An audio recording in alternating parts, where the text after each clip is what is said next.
Greetings from Jerusalem, where the event described in chapter 2 of Acts occurred some 2,000 years ago.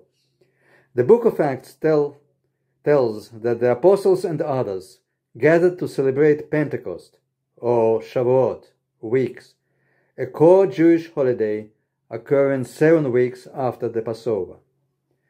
By the 1st century of the Common Era, this feast, originally with primarily agricultural meaning, became associated with the gift of the Torah at Mount Sinai.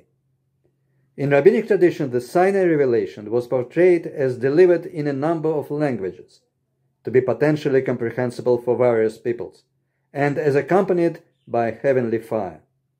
The event described in Acts seems to be in dialogue with those broader Jewish ideas. The most fascinating link to Sinai is, however, the gift of the Spirit.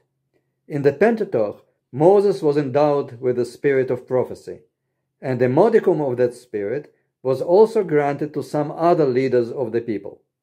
But it remained also so in the times of biblical prophets, the privilege of a limited number of chosen individuals.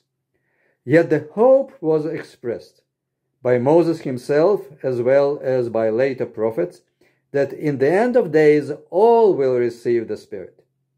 In the times of the earliest Christianity, the idea that the days of redemption would witness the outpouring of the Spirit seems to have been widely spread among the Jews.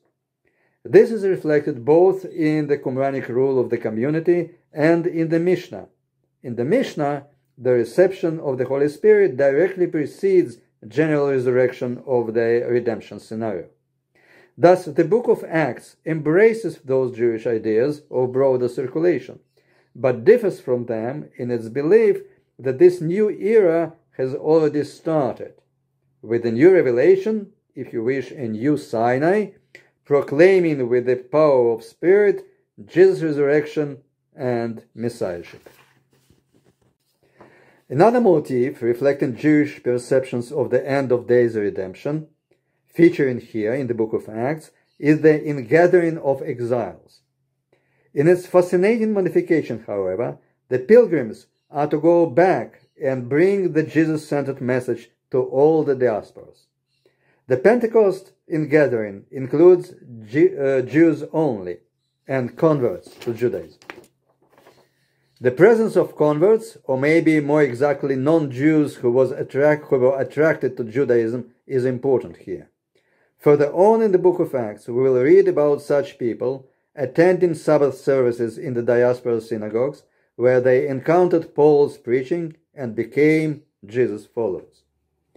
In biblical tradition, 2 main functions are attributed to the end of days gift of the Holy Spirit. In Joel, quoted in the Pentecost episode in Acts, it is the restoration of prophecy, the outburst of which will be given to the whole community. In Ezekiel, it is the Spirit as cleansing people's hearts, and thus enabling them to righteously follow God's will. The second idea features prominently elsewhere in the book of Acts, so the book aspires to combine them both as distinguishing the life of Jesus' followers. Similar combination appears in the Qumranic rule of the community, which I have already mentioned, but the contents of the end of days prophecy is different there.